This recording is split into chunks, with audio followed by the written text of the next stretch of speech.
သမ္မတချစ်ဖို့ကျင်းသေးသွားတဲ့မင်းအောင်လှိုင်နဲ့အတစ်ထွက်ပေါ်လာတဲ့ရုပ်သေးဒုသမ္မတလောင်းများအတူရောင်ရွေးကောက်ပွဲကနေထွက်ပေါ်လာတဲ့လွတ်တော်တွေကနေသစင်သမ္မတနဲ့ဒုတိယသမ္မတတွေကိုရွေးချယ်တင်မြှောက်ဖို့အတွက်ဒုတိယသမ္မတလောင်းတို့ရဲ့အမည်စရင်းတွေဒီကနေ့မှာတေဝန်ထွက်ပေါ်လာခဲ့ပါတယ်။နေပြည်တော်မှာကျင်းပနေတဲ့လွတ်တော်အစုအဖွဲ့အလိုက်အစည်းအဝေးတွေမှာစစ်အုပ်စုဦးဆောင်တဲ့ပြည်သူ့လွတ်တော်ကိုယ်စားလှယ်အစုအဖွဲ့ကဗိုလ်ချုပ်မှုကြီးမင်းအောင်လှိုင်နဲ့တဆီညာပါတီကဒေါက်တာကျော်ဆွေကိုတင်သွင်းခဲ့ပြီးအမျိုးတော်လွတ်တော်ကိုယ်စားလှယ်အစုအဖွဲ့ကနန်းနီနီအေးနဲ့ KIO ဒုဥက္ကဋ္ဌဟောင်းဒေါက်တာမနန်းဒူဂျာကို၎င်းဒုတိယသမ္မတလောင်းတွေအထက်အတီးတီးအမည်စင်းတင်သွင်းရွေးချယ်လိုက်ကြတာဖြစ်ပါလေ။တမတော်သားကိုယ်စားလှယ်အစုအဖွဲ့ကဗိုလ်ချုပ်ကြီးငိမ့်ဦးညိုစောလို့သတင်းထွက်ပေါ်နေပြီးမဲ့အခုသတင်းဖော်ပြခြင်းအထိစစ်အုပ်စုကအတဲဝင်ထုပြန်လာတာမရှိသေးပါဘူး။ဒီအမည်စင်းတွေအညအစောပိုင်းကတကယ်ကရေပန်းစားနေတဲ့စစ်ခေါင်းဆောင်ဗိုလ်ချုပ်မှုကြီးမင်းအောင်လှိုင်ဟာသမ္မတတက်ဖြစ်လာကိုအသေးချာနီးပါရှိနေပြီဖြစ်ပါတယ်။ဗိုလ်ချုပ်မှုကြီးမင်းအောင်လှိုင်ဟာ2011ခုနှစ်ကတကယ်ကတမတော်ကာကွယ်ရေးဦးစီးချုပ်တာဝန်ကိုယူခဲ့သူဖြစ်ပြီး2021ခုနှစ်မှာအာဏာသိမ်းယူခဲ့ပြီးနောက်စစ်အုပ်စုဥက္ကဋ္ဌအင်ဆောင်အစိုးရဝန်ကြီးချုပ်နဲ့ယာယီသမ္မတတာဝန်တွေကိုပါတဦးတည်းချုပ်ကင်ထားသူဖြစ်ပါတယ်။သူရဲ့အုပ်ချုပ်မှုအောက်မှာမြန်မာနိုင်ငံဟာနိုင်ငံတကာရဲ့ပိတ်ဆို့မှုတွေနဲ့ရင်ဆိုင်ခဲ့ရသလိုလူအခွင့်အရေးချိုးဖောက်မှုတွေကြောင့်လည်းဝေဖန်ခံနေရတာပါ2023ခုနှစ်မှာ Time Magazine ကသူ့ကိုကမ္ဘာဩဇာအရှိဆုံးလူပုဂ္ဂိုလ်တရားစင်းထဲမှာထည့်သွင်းခဲ့ပြီးမယ်နိုင်ငံကိုအပယ်ခံဘဝရောက်စေသူလို့လည်းဖော်ပြခဲ့ပါတယ်အခုအခါမှာတော့သူဟာစစ်တဲ့ယူနီဖောင်းကိုချွတ်ပြီးအယက်တာသမ္မတခေအာဏာကိုဆက်လက်ဆုပ်ကိုင်သွားဖို့ပြင်ဆင်နေတာဖြစ်ပါတယ်အလားတကူပြည်သူ့လူတော်စုအဖွဲ့ကဒုတိယသမ္မတလောင်းအဖြစ်တင်သွင်းခဲ့သူဒေါက်တာကျော်ဆွေဟာတက်စီညာပါတီရဲ့တောင်တွင်းကြီးမြို့နယ်ကော်မတီဝင်တဦးဖြစ်ပါတယ်။ဒေါက်တာကျော်ဆွေကမဲဆွယ်ကာလအတွင်းစစ်မှုထမ်းဆွဲခေါ်နေခြင်းဟာ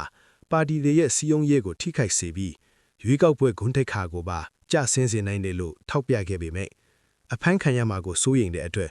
စစ်ကော်မရှင်ကိုပြန်လည်တောင်းပန်ခဲ့ရသူဖြစ်ပါတယ်။သူဟာ NLD အစိုးရလက်ထက်မှာလည်းကိုဗစ်နဲ့ပတ်သက်တဲ့သတင်းတုပ်သတင်းမှားတွေဖြန့်ဝေခဲ့သူဖြစ်ပါတယ်။တမတော်သားအစုအဖွဲ့ကတင်သွင်းလိုက်တယ်လို့သတင်းထွက်ပေါ်နေသူဗိုလ်ချုပ်ကြီးငိမ့်ဦးညိုစောကတော့စစ်ခေါင်းဆောင်ရဲ့အယုံကြည်ရဆုံးတူတဲ့ကတူဖြစ်ပါတယ်။သူဟာစစ်ထောက်ချုပ်ဟောင်းတူဖြစ်တယ်လို့တမတော်ပိုင်စီးပွားရေးလုပ်ငန်းစုကြီးတွေဖြစ်တဲ့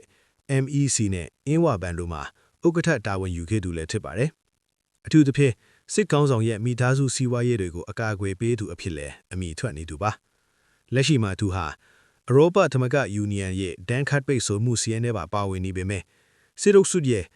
ဘတ်ဂျက်စီးစစ်ဖတ်တောက်ရေးကော်မတီဥက္ကဋ္ဌလိုအရေးပါတဲ့နေရာတွေကိုရယူထားဆဲဖြစ်ပါတယ်။အမျိုးသားလွှတ်တော်ကတင်သွင်းလိုက်တဲ့နန်းနီနီအေးကတော့ကြံခိုင်ရေးပါတီရဲ့ကရင်ပြည်ဥက္ကဋ္ဌဖြစ်ပါတယ်။သူဟာ2010 2025နဲ့အခု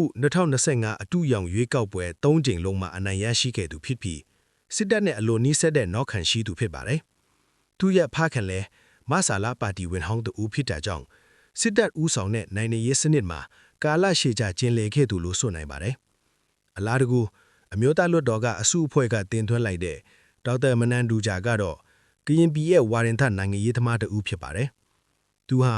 KIA ရဲ့ဒုဥက္ကဋ္ဌဟောင်းတူဖြစ်တယ်လို့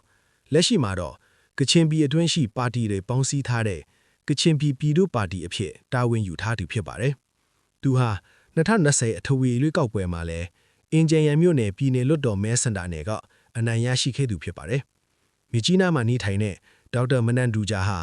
တိုင်းရင်းသားအင်အားစုတွေကိုကိုစားပြုတဲ့ဒုတိယသမ္မတလောင်းအဖြစ်ပါဝင်လာတာဖြစ်ပါတယ်။အခုထွက်ပေါ်လာတဲ့ဒုတိယသမ္မတလောင်းတွေကိုပြည်ထောင်စုလွှတ်တော်နိုင်ကအစည်းစစ်အထီးပြုပြီးရင်တော့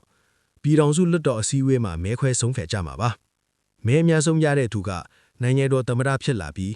ကျန်တဲ့နှစ်ဦးကတော့ဒုတိယသမ္မတတိနဲ့နှစ်အဖြစ်တာဝန်ယူရမှာပါ။အကဲခတ်တွေကတော့ဒီလုပ်ငန်းစဉ်ဟာစစ်ကောင်ဆောင်မင်းအောင်လှိုင်သမ္မတဖြစ်လာဖို့အတွက်ကြိုတင်စက်ရွန်ရေးထားသလိုပဲဖြစ်တယ်လို့ဆိုကြပါတယ်။ဒီမိုကရေစီအစိုးရတစ်ကိုအာဏာလွှဲပေးမယ်လို့စစ်အုပ်စုကအမိတက်ထားပေမဲ့